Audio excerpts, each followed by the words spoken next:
diante do segundo eixo, a psicanálise, o inconsciente é a política, né?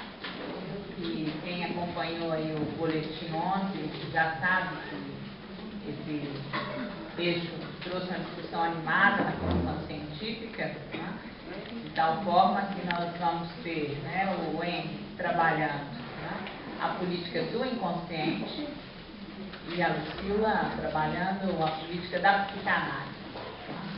A polêmica e a discussão animada, né, ela veio do fato de que Lacan ter proferido a frase "o inconsciente é a política", né, e o Miller, ao trabalhar o texto Lacan e a política, vai apresentar a psicanálise como o avesso da política, né?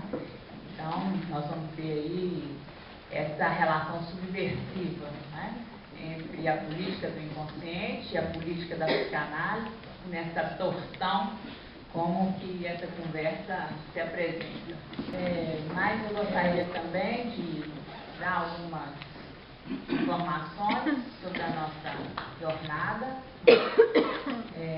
dizer que ainda nós, devido ao pedido de vários colegas, foi prorrogado o prazo para envio de trabalhos para o domingo, né, para o domingo próximo, dia 26, mas é com satisfação que a gente anuncia, né, que já recebemos 38 trabalhos, né, e a nossa coordenadora Lilane já tem assim na fila de espera uns 14 colegas já ligaram dizendo que estão enviando, que o trabalho está a caminho, né?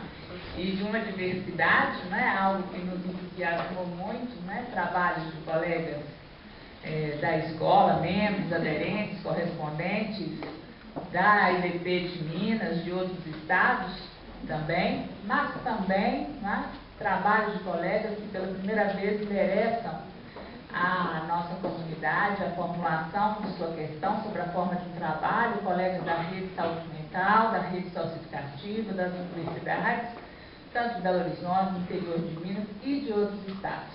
Então, nós estamos assim, muito animados com essa diversidade, né, como convém a política da psicanálise. Então, vamos passar os trabalhos, nós vamos subverter a ordem, né?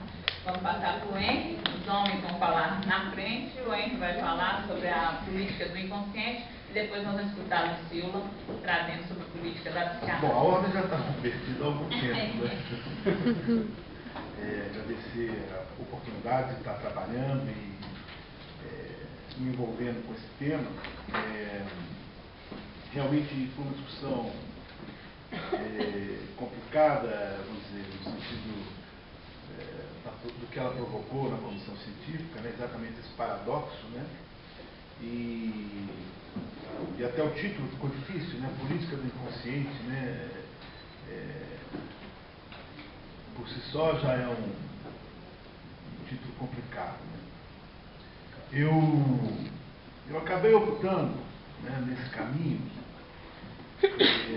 de me dar ao trabalho de ir atrás dessa afirmação de Lacan, de um inconsciente e a política,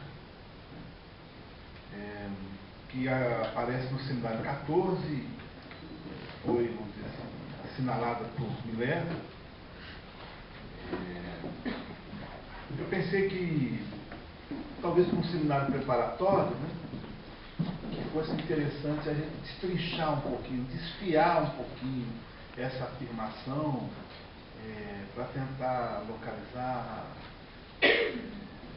melhor o que é que a gente está querendo pensar a partir dessa referência, né? O que isso nos indica. Até porque, vamos dizer, essa articulação da psicanálise e da política é uma articulação cuidadosa, né, que nós precisamos ter, né?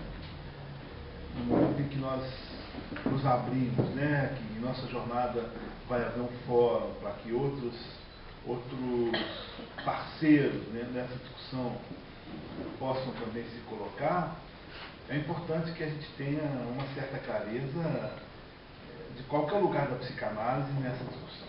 Que a gente não perca a dimensão ética da psicanálise. Eu optei também por esse recurso, até porque na discussão que nós tivemos na comissão científica, e é algo que Miller também trabalha no seu texto, nas suas dinamisas, poderia pensar desde Freud que existe uma série de referências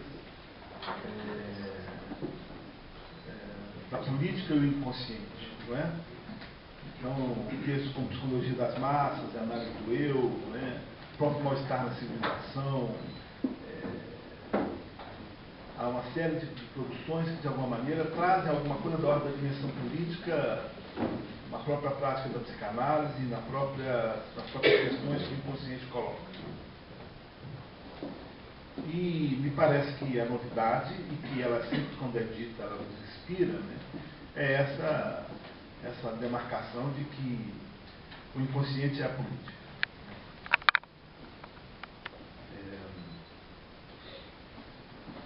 E também porque eu tenho como metodologia, eu já coloquei isso em outros momentos, e me faço repetitivo nesse sentido, seguir uma metodologia apontada por Lacan, no início do seu ensino, no Retorno a Freud, que ele dizia que ele não está muito interessado em fazer uma sincronia do pensamento de Freud, né? Da evolução do pensamento de Freud, que interessa a ele muito mais pensar a que problemas essa evolução do pensamento de Freud com que problemas ela está se atendo, o que é que está preocupando. Então eu tenho sempre esse cuidado de tentar ler Lacan também nessa metodologia que o próprio Lacan nos aponta. Qual que era a questão que se apresentava para Lacan nesse momento, né, para que essa afirmação de que o inconsciente é política apareça. Bom, isso aparece nas últimas lições do seminário 14, né, o seminário da lógica plantada, e é um seminário de 1967. Não é preciso muita memória para pensar, saber da importância desse período, né, na história política, né, da civilização ocidental. E no caso específico de Lacan, é importante ressaltar que depois desse seminário ele produz o seminário seguinte, o seminário do ato analítico, né, em que ele vai de alguma maneira então, dar o estatuto do ato analítico. E pouco tempo depois da sua conclusão desse seminário, no meio do ano de 67, 67, 68 ou 66, 67? 66, 67. Que ele, pouco tempo depois, ele vem com a proposição de outubro sobre os psicanalistas da escola, de outubro, né? Então, e a gente sabe que Lacan, por mais que isso ele não explicite, ele está trabalhando, né? Então, existe uma questão política para Lacan que, de alguma maneira, está perpassando a sua elaboração e que, por exemplo, vai resultar na proposição de 9 de outubro, né, sobre a escola. E é interessante porque na proposição de 9 de outubro ele aponta aquilo que ele vai chamar de linhas de fuga, né, uma referência à perspectiva da pintura, né, vai apontar as 3 linhas de fuga, né, que se encontravam para serem enfrentadas.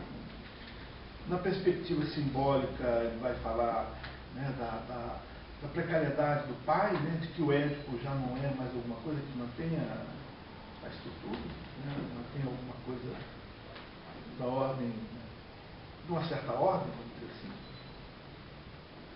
No que diz respeito ao imaginário, ele vai falar da instituição analítica, não é, e toda uma crítica às instituições psicanalísticas. Então, e no real, ele vai apontar o campo de concentração, né, como se apresentava. É interessante que é um texto ainda bastante atual, né?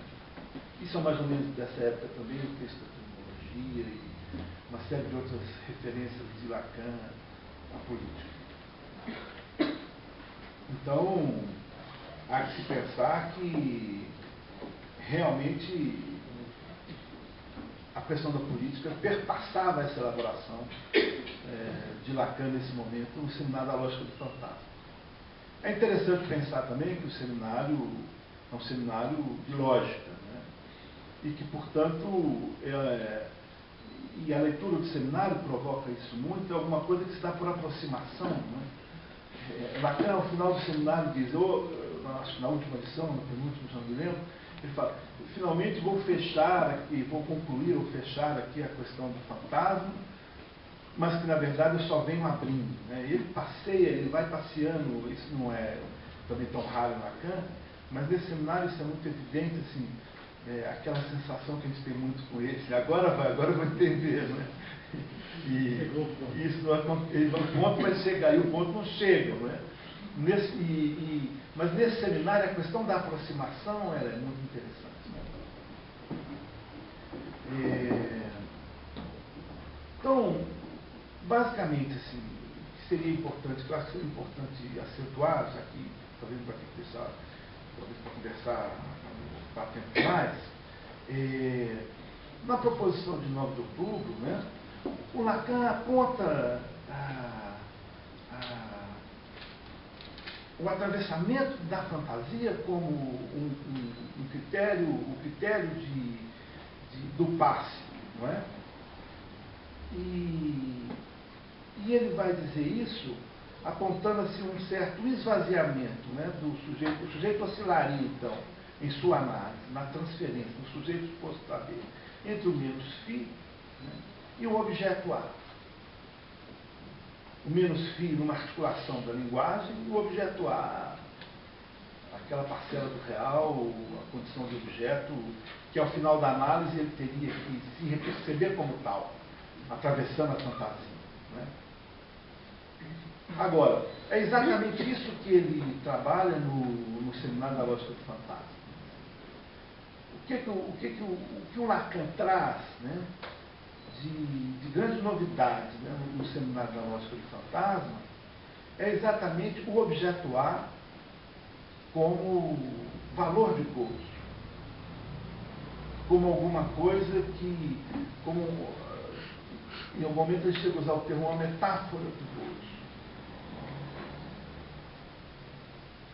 É a novidade, vamos dizer assim. Não que o objeto A era alguma coisa que já se apresentava para Lacan, né, desde o Seminário da Angústia, isso vai ser melhor formalizado, mas ele mesmo, no Seminário da Lógica do Fantasma vai dizer da importância que esse novo estatuto do gozo, que o gozo passa a ter a partir de então, e como que a psicanálise vai ter que saber com isso a partir de então. E, tanto que na proposição ele vai exatamente assinalar que há algo desse resto, né, desse objeto A, como valor de gozo, que está na própria função, na própria posição do análise. Essa articulação se faz na lógica do fantasma também com uma outra assertiva fundamental para nós, que é a não relação sexual. Não há relação sexual, é algo que Lacan também afirma nesse seminário.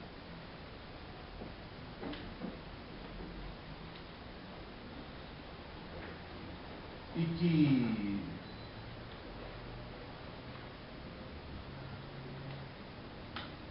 o objeto A seria o objeto privilegiado, né, com valor de gozo, que estaria em jogo no sexo.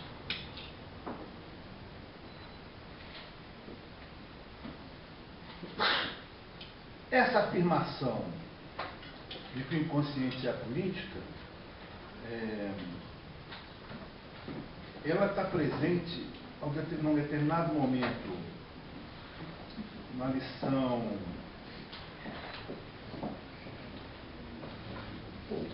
em que ele está se ocupando de um texto de um Berger, né, que chama A Neurose de Base, né, em que esse psicanalista, que ele elogia, mas fala do seu equívoco nessa elaboração, começa a se perguntar sobre algo que ele vai chamar de um masoquismo do sujeito, de se fazer rechaçar. Que haveria aqui, seria uma posição masoquista, que, vamos dizer, ele encontraria uma série de exemplos em que esse ser rechaçado pode se apresentar na vida, no dia a dia. Eu acho que na nossa discussão, né, quando nós estamos falando da questão da segregação, toda a lógica de inclusão, não é? Que perpassa a discussão da política e das ações políticas no nosso tempo, tocam exatamente nesse ponto, né? Sobre aqueles que se rechaçam, aqueles que se fazem rechaçar. O que o Lacan vai apontar é que é um equívoco chamar isso de masoquismo, e que, na verdade, haveria aí, ele vai falar de um benefício nessa posição de rechaço. Haveria um benefício do sujeito, um gozo do sujeito nessa posição de ser rechaçado. E todos nós temos essa experiência que não é simplesmente vamos incluir que resolve o problema. Então é aí, a partir dessa observação, né, que Lacan vai dizer que ele não vai se ocupar com isso, que ele não vai desenvolver isso muito, mas que Freud, na verdade, não teria se reduzido àquilo que alguns dos seus leitores, né, definem que é a anatomia do destino, mas que Freud teria dito algo muito mais interessante, que é não que a política é o inconsciente, mas que o inconsciente é a política. Então esse é o contexto, né, em que essa afirmação surge para Lacan. Então o que posso depreender disso? Que há uma política ali no rechaço.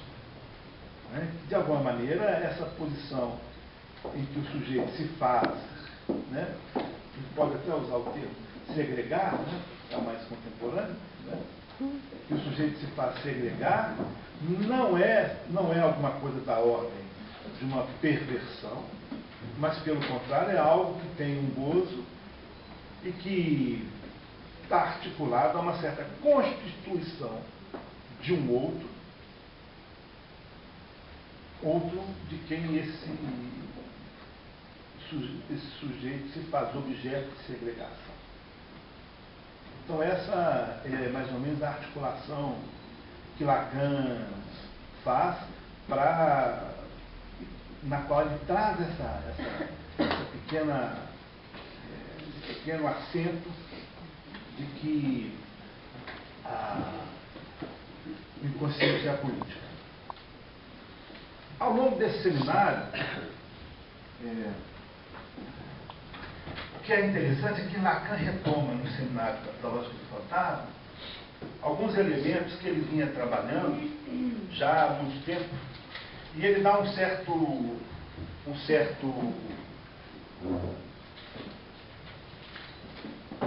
destaque à função do número de ouro.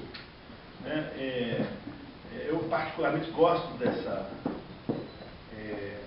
função, porque eu trabalhei exatamente sobre ela no mestrado nos anos 50. Né? Toda uma certa ocupação de Lacan com a questão do número do ouro nos anos 50. O que é, nós não vamos poder, né? Não temos tempo de ver mais, mas o que o Lacan está trabalhando? Nos anos 50, o que fez como significação do falo, sobre a questão preliminar, rapor tratamento possível da psicose, o seminário 2, né? Até o seminário 5, fazendo barreira com o seminário da ética, né? O seminário 7, de alguma maneira, ele está fazendo uma certa articulação, ali você ainda tem a função transcendental do simbólico, não é? E o que ele está trabalhando é que o falo seria a razão, é o que ele vai encontrar na significação do falo, ele retorna no seminário 14, o falo é a razão no sentido do morgeométrico, uma média e extrema razão. O que é isso? Ele está dizendo que a significação fálica inaugura, ela permite uma certa proporção, que é a proporção morgeométrica, a divisão harmônica, é uma proporção que diz respeito ao número de ouro. Quem quiser depois vai encontrar uma série de bibliografias a respeito, né?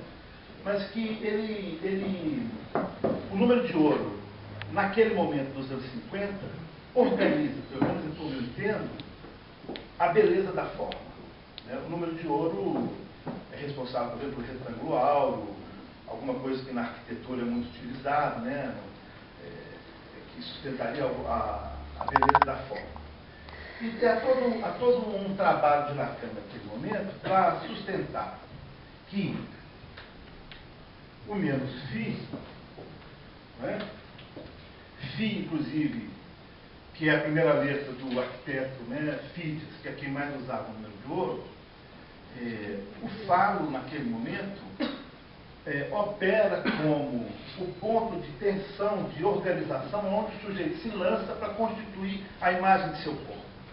Então, toda a temática edípica, né, que Lacan está trabalhando naquele momento, permite ao sujeito uma certa constituição de um eu, a partir dessa significação fálica, que faria o neurótico acreditar na bela forma, quando o que impera é a má forma, a dimensão rasgada do simbólico.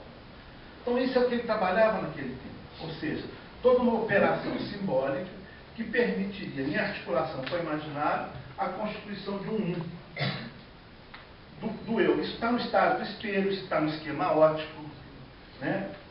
A constituição do eu, articulado pela interseção de simbólico e imaginário, naqueles famosos esquemas, permitindo uma certa constituição egóica para o sujeito. Então, quando eu me lanço, né, quando ele coloca lá no estado de espelho, que a criança se precipita na imagem, é porque ela percebe ali, né, a unidade em contraposição ao desamparo que ela vive. E ele vai chamar mais à frente ali, então, menos fi, né, que é o que ilude o desejo do outro. E aí você tem um eu. O que o Lacan está fazendo no seminário 14? E aí isso é interessante, ele vai mostrar, a partir do código cartesiano,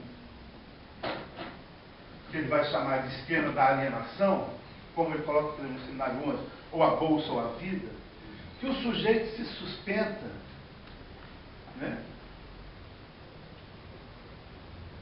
no impasse, na alienação, ou não penso ou não sou. E que isso aqui se sustenta em ato. Ele vai fazer o mapa esse esquema da alienação, e aqui ele vai colocar o menos φ. Ou seja, inicialmente ele coloca aqui o S, que eu remeto ainda aos anos 50, o sujeito na sua estúpida e inefável existência, para depois ele colocar aqui o menos φ.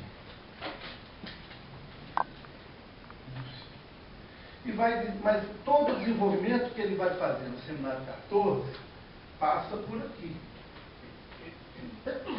Esse polo ele vai chamar de sublimação.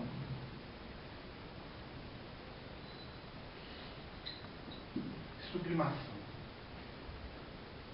Aqui nós teríamos a passagem ao ato.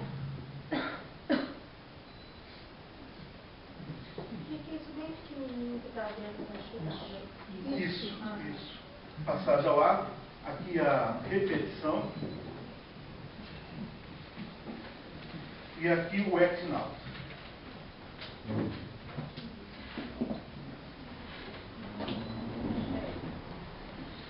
que o Lacan está abordando aqui a questão da repetição, né? Mas desarticulada da dimensão falha. Porque ele vai depois, esse esqueminha vai ficar assim. É isso que ele está se ocupando. É disso aqui que ele está se ocupando. Então, e ele vai dizer que o ato sexual não, quer dizer, não há relação sexual, não há ato sexual, e não há mais nada, e não há nada além do que o ato sexual. Que o sujeito se põe em repetição, ele se põe na repetição, exatamente porque ele se sustenta na alienação, isso aqui pode ser chamado, né, do oeste de abarrado, na alienação, onde ele não pensa, né, onde não sou, e onde não penso e não sou. E ele vai dizer que esse ato é a única, o sujeito sustenta a sua divisão em ato. E vai articular que o ato sexual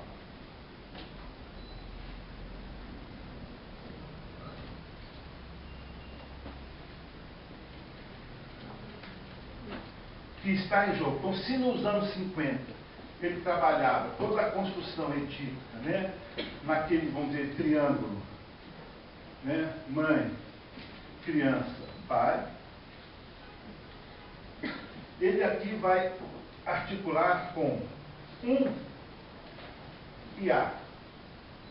E ele vai dizer, o A é o número de ouro. O que ele está dizendo com, o que ele está querendo dizer com isso? Que o objeto A estabelece uma possibilidade de valor de gozo, de medida, ali onde o ato sexual não é possível acontecer. Porque ou não sou ou não penso. Quer dizer, não há Não há como fazer Não há da célula narcísica, não há ou a bolsa ou a vida. Não há como fazer Mas que o objeto A é o que permite um certo gozo, uma certa articulação do incomensurável da experiência do gozo a uma medida, a um valor possível de gozo.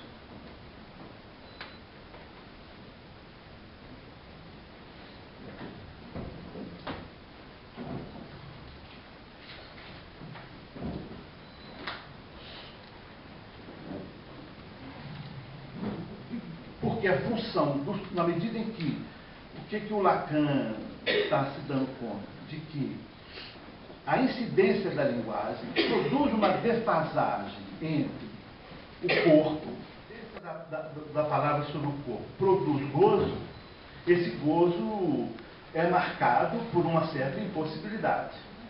E o sujeito se constitui exatamente nessa fratura. É isso que ele está, de alguma maneira, articulando. Isso é importante porque isso coloca uma certa discussão que, mesmo que o sujeito não apareça com sua divisão significante, ele aparece com sua divisão no real, pela estrutura da alienação. Naquilo que ele goza, ele está dividido. Ele não está se fazendo representar pelo significante, mas ele traz a sua divisão em ato.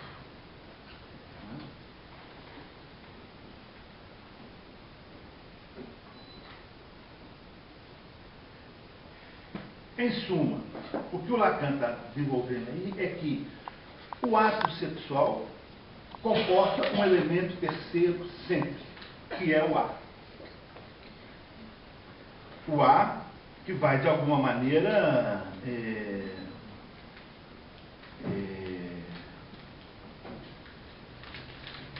ser, isso é, como eu concluo, essa política do inconsciente.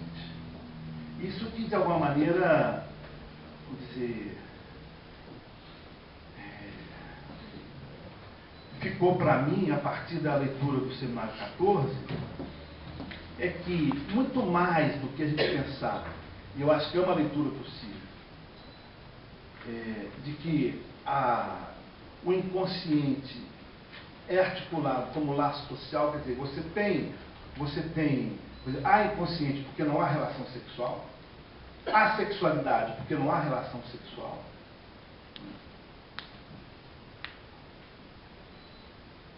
Mas há uma política de gozo,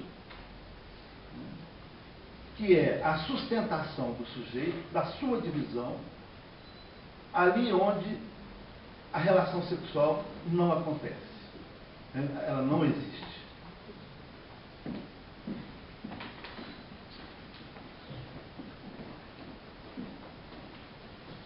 Lacan vai dizer, o princípio que não há gozo mais do que do corpo tem maior alcance ético do que o materialismo, né? Ou seja, essa ideia da ciência de que não há nada além do que a matéria no campo do conhecimento. O materialismo toma o gozo como eterno, enquanto se ocupa, né? Enquanto que a psicanálise se ocupa em passar as nossas vidas a sério, ou seja, de olhar o gozo de cara e não expulsá-lo, né, como se ele fosse uma simples eternização das manhãs. É mais ou menos o que o Lacan coloca. Me parece que isso é um dos pontos que, de alguma maneira, vão se apresentar depois lá na proposição, né? E que eu acho que é, de uma certa forma, a dimensão política que ele está colocando, quando ele diz que a psicanálise leva a nossa vida a sério, é na pontualidade com que cada sujeito opera com essa dimensão, né, do imperativo de gozo pulsional, coisa que Lacan, né, ainda não está trabalhando dentro dessa perspectiva.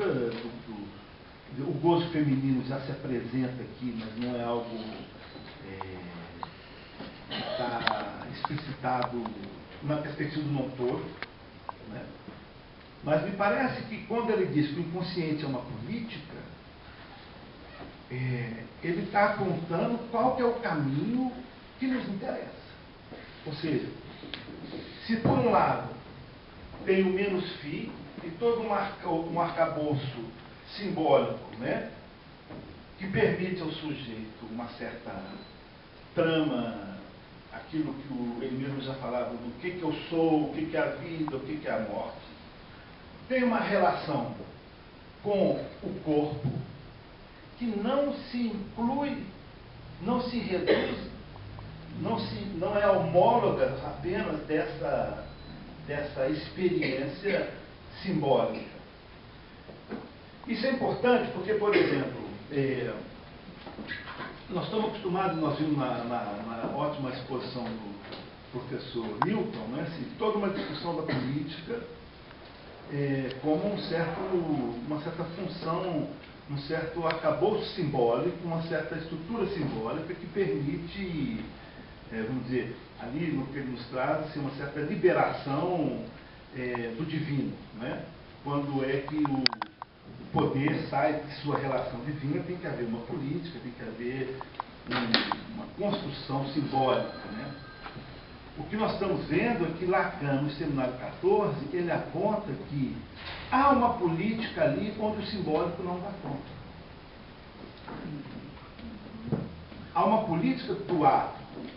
Não é por acaso que depois ele vai fazer o ato analítico, e não é por acaso que na proposição de 9 de outubro, o analista há que atravessar a sua fantasia e suportar ali como resto, como há, algo de levar essa vida a sério, algo de como que cada um faz a política, né, de gozo de seu corpo.